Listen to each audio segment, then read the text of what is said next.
Team Picnic Post NL of going off first. So we go.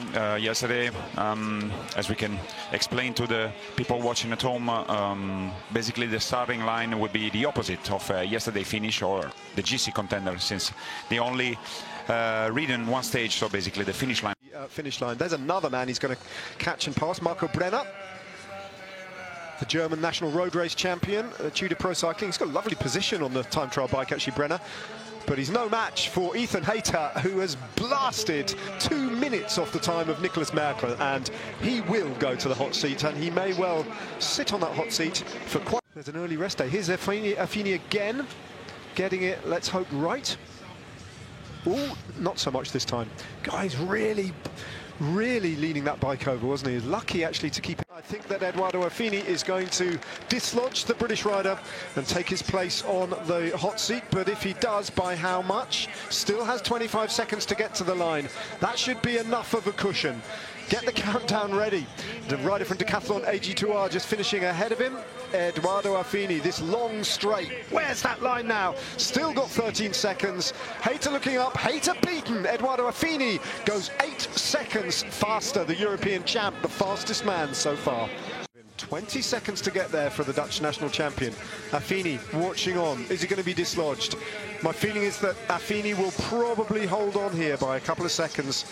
Who just being undone by that descent that Affini mastered. He took it home. Danhul's going to pull up a little bit short here. There's not going to be much in it. Affini hangs on by 2 seconds. Well, he did everything that he possibly could there. He'll be disappointed at Danhul that he couldn't quite get over the line ahead of Edoardo Affini, but mightily relieved it to the Italian. He doesn't look it. Yeah, no.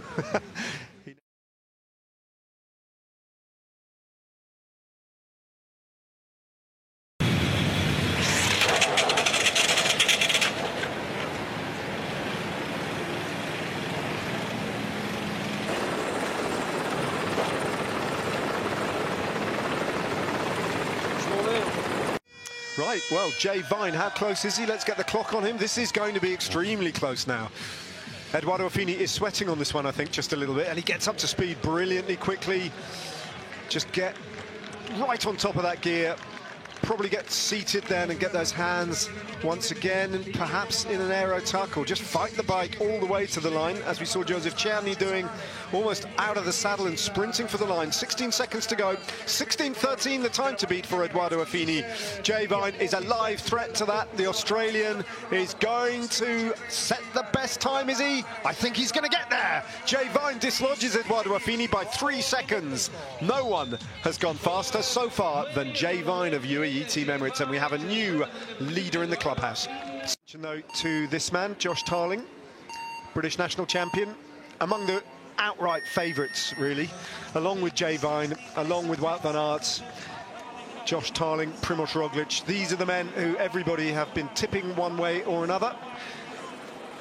Look, he's a monstrous size, isn't he, Josh Tarling? Yeah, especially when you look at him holding a tiny handlebar, right?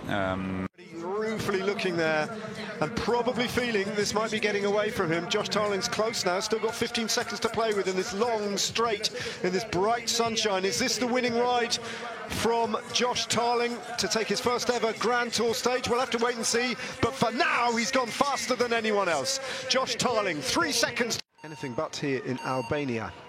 Juan Ayuso though. Here we go. Had a difficult day yesterday. Coming off his bike and not sustaining any damage, but out of position, and ever since then it was a little bit ragged for Juan Ayuso. It wasn't a controlled performance from him. He wasn't seemingly in the right place at the right time all the time. Yeah. I guess all the riders are pretty fresh still, and here we see one of the danger for Tarling for the two-day stage, but also a GC contender for pink jersey in Rome, Primoz Roglic. Absolutely, Primoz Roglic won his first individual time trial at a Grand Tour. At the time to beat is 16:07 for Josh Tarling. Here comes Vatche. It's going to be very close indeed, isn't it? That tailwind, he's going to hope that that is howling at the moment. Tarling will be looking on anxiously. 5 seconds to get to the line. Is Tarling going to hold on? If he does, it's going to be by just a whisker. Vatche pulling up short. Tarling continues on the hot seat. Wow, so Vacek hampered perhaps by that very strong headwind in the final. That's Raccomando della classifica, oggi puntato il cronometro, Roglic conclude. Solo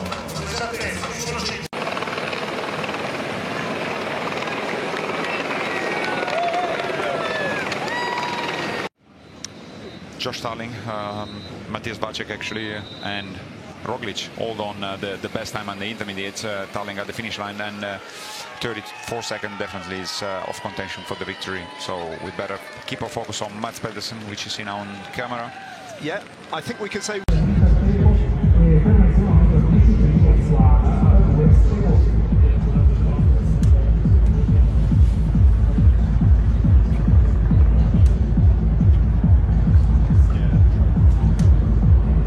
Sit on that hot seat for a long time, watching rider after rider threaten his time.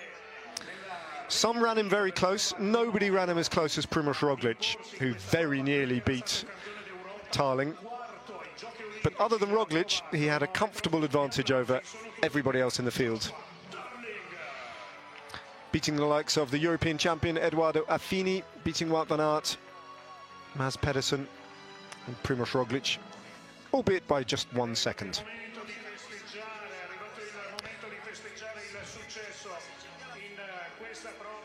Two-time British national champion, a former European champion, stage winner this year of a World Tour individual time trial at the UAE Tour.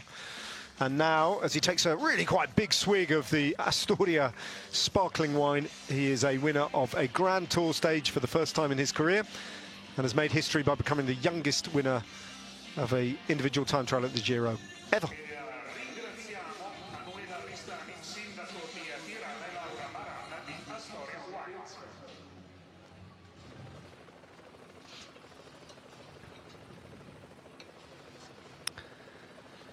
That's the top 10, a mixture of stage hunters and GC riders, the likes of Primoz Roglic and Juan Ayuso, thinking about Rome and 3 weeks.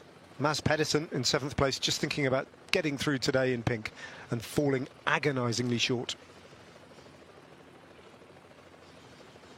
So the race, whether they might be tempted to hand it over, as we often see. Welcome back. Fair enough. It's been 2 years. Taking the pink jersey on stage 2, very different from taking it on stage 20. But he did that in an individual time trial as well, which he won. A very different individual time trial from the one that he hasn't won today, but he very nearly won it. Instead, he's rewarded with the pink jersey. Sure things are gonna add a lot of confidence after this time trial, because he got better than anybody else of the GC contenders. Nearly got the victory, but he got a lot of confirmation about his current shape.